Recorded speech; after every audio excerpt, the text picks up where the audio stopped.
Chapter 13 jurisdiction of the criminal courts in inquiries and trials. तो ये chapter 13 जो है ये क्रिमिनल कोर्ट के जुरिस्डिक्शन की बात करता है कि कहाँ पे इंक्वायरी और ट्रायल चलेगा। Section 177 ordinary place of inquiry and trial, इसमें है कि every offence shall ordinarily be inquired into and tried by court within whose local jurisdiction it was committed. तो इसमें बोलते हैं कि जो ऑर्डिनरी रूल है वो यही है कि ऑफेंस जहाँ पे कमिट हुआ वो एरिया जिस कोर्ट के जुरिस्डिक्शन में आता है उनके पास पावर है इंक्वायरी और ट्रायल कंडक्ट करने का। फिर है सेक्शन 178, इसमें है कि प्लेस ऑफ इंक्वायरी और ट्रायल। तो क्लॉज ये बोलता है कि when it is uncertain in which of several local areas and offence was committed, अगर ये निश्चित नहीं हो रहा है कि कौन से लोकल एरिया में ऑफेंस कमिट किया गया था, तो इसमें है कि it may be inquired into a tried by a court having jurisdiction over any of such local areas. तो बोलते हैं कि अगर ये निश्चित नहीं हो पा रहा है कि कौन से लोकल एरिया में ऑफेंस कमिट किया गया है, तो उन सारे लोकल एरियाज़ में से किसी भी लोकल एरिया का जुरिस्डिक्शन जिस कोर्ट के पास है वो कोर्ट के पास पावर है उस ऑफेंस में इंक्वायरी और ट्रायल कंडक्ट करने का। अब है क्लॉज बी, इसमें कि where an offence is committed partly in one local area and partly in another. तो बोल रहे हैं कि कोई ऑफेंस है जिसका एक पार्ट किसी लोकल एरिया में कमिट हुआ लेकिन सेकेंड पार्ट उसका जो है किसी दूसरे लोकल एरिया में कमिट हुआ किसी ऑफेंस का। तो जो पहला वाला पार्ट कमिट हुआ है जिस एरिया में, अगर किसी कोर्ट के पास जुरिस्डिक्शन है पहले वाले एरिया का, तो वो भी कोर्ट जो है उसमें इंक्वायरी और ट्रायल कंडक्ट कर सकती है। या सेकेंड वाला पार्ट जब उस ऑफेंस का जो है कमिट हुआ दूसरे लोकल एरिया में, तो दूसरे वाले लोकल एरिया का जुरिस्डिक्शन जिस कोर्ट के पास है उनके पास भी पावर है उस ऑफेंस में इंक्वायरी और ट्रायल कंडक्ट करने का।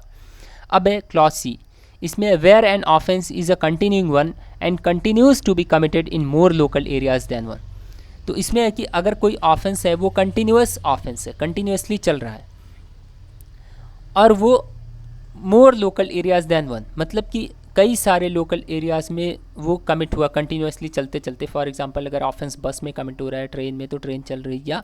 किसी को मारने के लिए उसका पीछा कर रहे हैं और पहले वो घायल हो गया कहीं और पे, फिर वो उसकी जान गई दूसरी जगह पे, तो कंटिन्यूअस ऑफेंस चल रहा है। तो उसमें भी बोल रहे हैं कि जिस कोर्ट के पास जो है उनमें से किसी एक लोकल एरिया का जुरिस्डिक्शन होगा उसके पास इंक्वायरी और ट्रायल चल सकता है।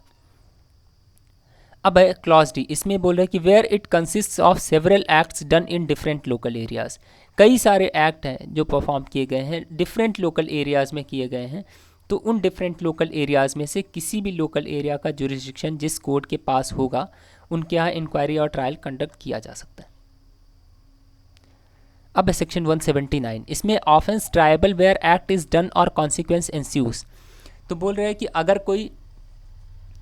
एक्ट परफॉर्म किया गया उसकी वजह से वो ऑफेंस हो जाता है, उसके कुछ किए जाने की वजह से, या उसके जो परिणाम निकलते हैं वो ऑफेंस है,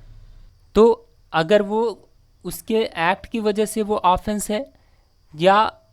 उसके परिणाम की वजह से ऑफेंस वो एक्ट हो जाता है, तो उसका जो इंक्वायरी और ट्रायल है वो जहाँ पे वो एक्ट किया गया था या जहाँ पे उसके परिणाम निकले थे उन दोनों लोकल एरियाज़ में से किसी भी लोकल एरिया में वहाँ पे उसका इंक्वायरी और ट्रायल चल सकता है। मतलब कि जहाँ पे वो एक्ट किया गया वहाँ वो एरिया जिस कोर्ट के जुरिस्डिक्शन में आता है वहाँ उस कोर्ट के पास भी इंक्वायरी और ट्रायल चल सकता है, या जहाँ पे उसके परिणाम निकले हैं उस एरिया का जुरिस्डिक्शन जिस कोर्ट के पास है वहाँ पे भी उसका इंक्वायरी और ट्रायल चल सकता है। अब एक केस है रूपाली देवी वर्सेस स्टेट ऑफ यूपी। इसमें है कि इसमें सुप्रीम कोर्ट ने बोला है कि जो 178 और 179 ऑफ सीआरपीसी है ये ऑर्डिनरी रूल जो मेंशन है 177 में उसका एक्सेप्शन है, क्योंकि इसमें इसी केस में आगे बोला है कि section 178 creates an exception to the ordinary rule engrafted in section 177 by permitting the courts in another local area where the offence is partly committed to take cognizance. तो बोल रहे हैं कि अगर कोई ऑफेंस शुरू हुआ इस लोकल एरिया में लेकिन वो पार्टली दूसरे लोकल एरिया में कमिट हुआ, तो दूसरे लोकल एरिया को भी वो पावर देता है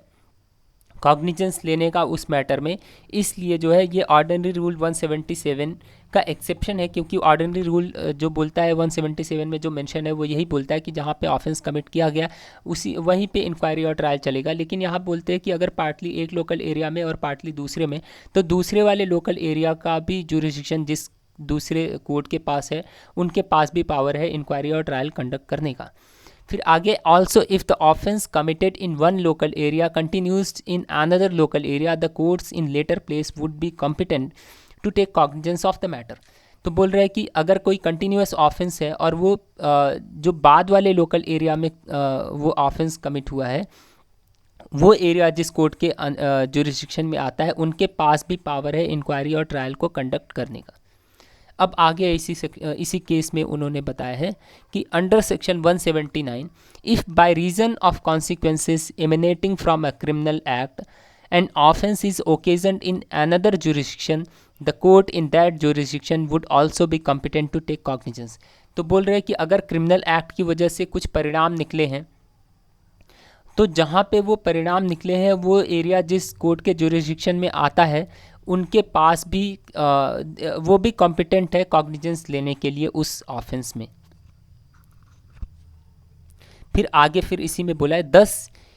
if an offence is committed partly in one place and partly in another, और the offence is a continuous offence, और where the consequences of a criminal act result in an offence being committed at another place, the exception to the ordinary rule would be attracted, and the courts within whose jurisdiction the criminal act is committed will cease to have exclusive jurisdiction to try the offense। तो बोल रहे हैं कि अगर कोई offence partly एक local area में और पार्टली दूसरे में, या कोई ऑफेंस कंटिन्यूस है और वो कंटिन्यूसली कई सारे लोकल एरिया में कमिट हुआ, या किसी एक्ट की क्रिमिनल एक्ट की वजह से उसके जो परिणाम निकले किसी दूसरे लोकल एरिया में उसके परिणाम निकले, तो जहाँ पे वो ऑफेंस, तो ये एक्सेप्शंस आ जाते हैं 178 और 179 के इन सारे केसेस में। और फिर बोलता है कि ये फिर जहाँ पे वो ऑफेंस कमिट किया गया था, पहला वाला एरिया जो था, वो एरिया जिस कोर्ट के जुरिसडिक्शन में आता है वो उस कोर्ट के पास एक्सक्लूसिव पावर नहीं होती है कॉग्निजेंस लेने की उस मैटर में, क्योंकि एक्सक्लूसिव जुरिसडिक्शन का मतलब होता है कि मतलब सिर्फ उन्हीं के पास पावर नहीं है उस ऑफेंस में इंक्वायरी और ट्रायल कंडक्ट करने की और उस ऑफेंस में कॉग्निजेंस लेने की, और भी जहाँ पे वो सेकंड वाले लोकल एरिया में कमिट हुआ है या जहाँ पे उसके परिणाम निकले या कंटिन्यूसली चल रहा है, तो और सारे लोकल एरियाज़ में जहाँ पे उन सभी कोर्ट्स के पास भी पावर है कॉग्निजेंस लेने की उस ऑफेंस में और इंक्वायरी और ट्रायल कंडक्ट करने की। Section 180,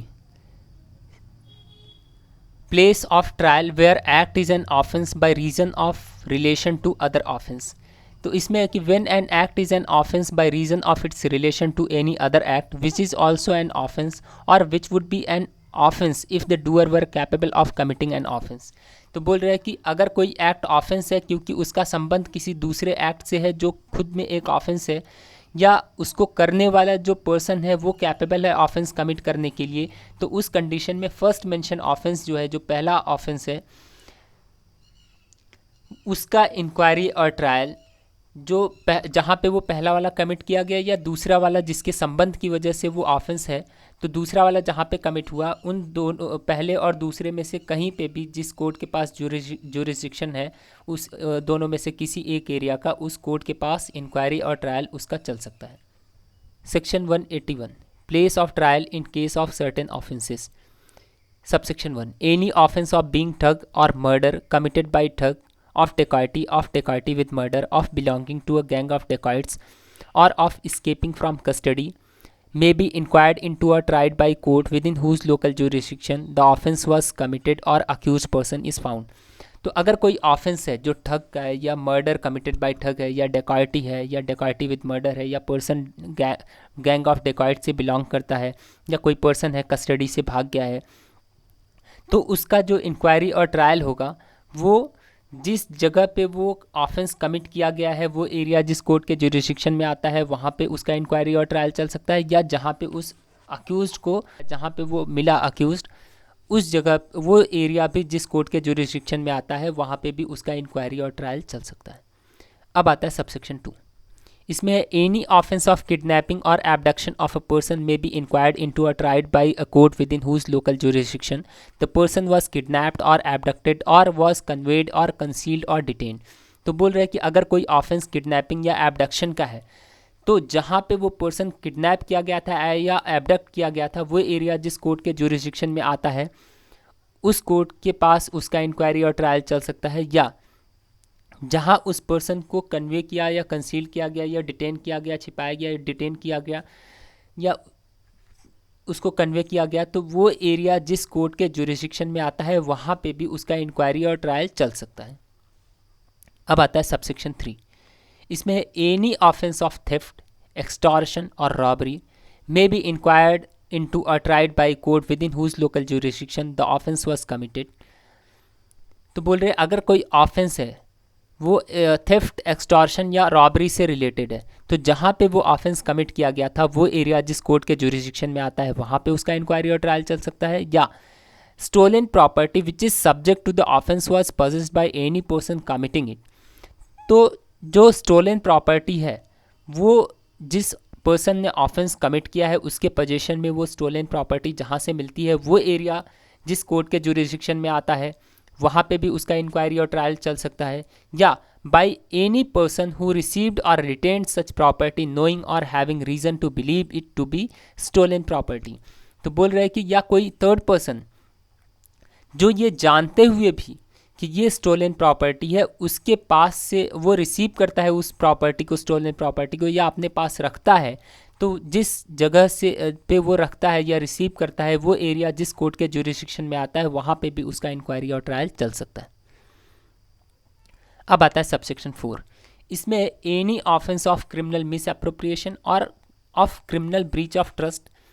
may be inquired into or tried by a court within whose local jurisdiction the offence was committed, or any part of the property which is subject to the offence was received or retained or was required to be returned or accounted for by the accused person। तो बोल रहे अगर कोई offence criminal miss appropriation का है या criminal breach of trust का है तो जहाँ पे वो ऑफेंस कमिट किया गया था, ये क्रिमिनल मिस अप्रोप्रिएशन या क्रिमिनल ब्रीच ऑफ ट्रस्ट, वो एरिया जिस कोर्ट के जुरिस्डिक्शन में आता है वहाँ पे उसका इंक्वायरी और ट्रायल चल सकता है, या वो जो क्रिमिनल मिस अप्रोप्रिएशन या क्रिमिनल ब्रीच ऑफ ट्रस्ट जिस प्रॉपर्टी से रिलेटेड है उस प्रॉपर्टी का कोई पार्ट उस अक्यूज के द्वारा जहाँ पे रिसीव किया गया या जहाँ पे उसको रिटर्न करना था या जहाँ पे उसकी जिम्मेदारी थी उस जगह पे भी वो एरिया जिस कोर्ट के जुरिस्डिक्शन में आता है उस कोर्ट के यहाँ भी इंक्वायरी और ट्रायल चल सकता है। अब आता है सबसेक्शन 5। इसमें any offence which includes the possession of stolen property may be inquired or tried by court within whose local jurisdiction the offence was committed, or the stolen property was possessed by any person who received or retained knowing or having reason to believe it to be stolen property। तो बोल रहे हैं कि अगर कोई offence है वो stolen property से रिलेटेड है और वो पोजेशन को भी इंक्लूड करता है, स्टोलन प्रॉपर्टी के पोजेशन को भी इंक्लूड करता है वो ऑफेंस, तो जहाँ पे वो ऑफेंस कमिट किया गया था वो एरिया जिस कोर्ट के जुरिस्डिक्शन में आता है वहाँ पे उसका इंक्वायरी और ट्रायल चल सकता है, या stolen property was possessed by any person, किसी पर्सन ने ये जानते हुए भी कि ये स्टोलन प्रॉपर्टी है उसको रिसीव किया या अपने पास रखा, जो वो एरिया जिस कोर्ट के जुरिस्डिक्शन में आता है वहाँ पे भी उसका इंक्वायरी और ट्रायल चल सकता है। अब आता है section 182 offence committed by letters etcetera. इसमें है any offence which includes cheating में if the deception is practice by means of letters or telecommunication messages be inquired into or tried by any court within whose local jurisdiction such letters or messages were sent or received। तो इसमें बोल रहे हैं कि अगर कोई offence cheating से related है तो उसका इंक्वायरी और ट्रायल जहाँ पे वो मैसेज जहाँ से भेजा गया वो एरिया जिस कोर्ट के जुरिस्डिक्शन में आता है वहाँ पे उसका इंक्वायरी और ट्रायल चल सकता है, या जहाँ पे जिस एरिया में उस मैसेज को रिसीव किया गया वो एरिया जिस कोर्ट के जुरिस्डिक्शन में आता है वहाँ पे भी उसका इंक्वायरी और ट्रायल चल सकता है। फिर आगे है any offence of cheating and dishonestly inducing delivery of property. तो कोई ऑफेंस जो चीटिंग और dishonestly inducing delivery of property है से रिलेटेड है, जो ऑफेंस है वो चीटिंग का है और dishonestly inducing delivery of property, तो प्रॉपर्टी डिलीवर करने के लिए उसको इंड्यूस किया गया है, वो उससे वो ऑफेंस है। तो उसमें क्या है कि वो उसका इंक्वायरी और ट्रायल जो है by a court within whose local jurisdiction the property was delivered by person deceived। तो जिस पर्सन ने उस प्रॉपर्टी को डिलीवर किया जिस एरिया में, वो एरिया जिस कोर्ट के जुरिस्डिक्शन में आता है वहाँ पे भी उसका इंक्वायरी और ट्रायल चल सकता है, या फिर अक्यूज पर्सन ने जहाँ पे उस प्रॉपर्टी को रिसीव किया वो एरिया जिस कोर्ट के जुरिस्डिक्शन में आता है वहाँ पे भी उसका इंक्वायरी और ट्रायल चल सकता है। अब एक केस है Scotts limited versus Rama Mukherjee. इसमें है कि courts within whose jurisdiction cheque was presented and dishonoured also have jurisdiction to try offence under section 138 of NI act. तो इसमें है कि जिस एरिया में चेक को जो है प्रेजेंट किया गया और वहाँ पे डिसऑनर हो गया, वो एरिया जिस कोर्ट के जुरिस्डिक्शन में आता है उसको भी पावर है उस ऑफेंस को ट्रायल पे चलाने का, और ये आएगा under section 138 of NI act में। अब है subsection 2, any offence punishable under section 494 और section 495 of Indian penal code may be inquired into or tried by a court within whose local jurisdiction the offence was committed or the offender last resided with his or her spouse by the first marriage or the wife by the first marriage has taken up permanent residence after the commission of the offence। तो इसमें बोल रहे हैं कि अगर कोई offence punishable है under section 494 and 495 में, तो 494 और 495 बाईगैमी का ऑफेंस है, उसमें 494 में है कि फर्स्ट मैरिज करने के बाद दूसरी मैरिज कर लिए, और 495 में है कि फॉर्मर मैरिज को कंसील कर लिया। तो अगर ये ऑफेंस कमिट हुआ है तो उसका इंक्वायरी और ट्रायल जहाँ पे चलेगा वो है ये है कि court within whose local jurisdiction the offence was committed, जहाँ पे वो ऑफेंस कमिट किया गया था जिस कोर्ट के जुरिस्डिक्शन में, वहाँ पे चलेगा इंक्वायरी और ट्रायल। या the offender last resided with his or her spouse by the first marriage, first marriage के बाद लास्ट टाइम जब वो दोनों स्पाउस साथ में रहे थे, तो वो एरिया जिस कोर्ट के जुरिस्डिक्शन में आता है वहाँ पे भी इंक्वायरी और ट्रायल चल सकता है। या और the wife bye the first marriage, अभी दोनों की बात हो रही थी लेकिन अब सिर्फ वाइफ की बात हो रही, और the wife bye the first marriage has taken a permanent residence after commission of the offence. तो बोल रहे हैं कि या वाइफ ने जो है परमानेंट रेसिडेंस ले लिया जब वो ऑफेंस कमिट हुआ, मतलब जब उसने हस्बैंड ने शादी कर ली दूसरी तो ऑफेंस कमिट हो गया, उसके बाद वो वाइफ ने उस जगह को छोड़ करके किसी दूसरे जगह पे गई लेकिन उसका वो परमानेंट रेसिडेंस हो गया, तो वहाँ पे जहाँ पे रहने लगी वो एरिया भी जिस कोर्ट के जुरिस्डिक्शन में आता है वहाँ पे भी इंक्वायरी और ट्रायल चल सकता है। ओके फ्रेंड्स, तो इस वीडियो में इतना ही, मिलते हैं नेक्स्ट वीडियो में। Thank you.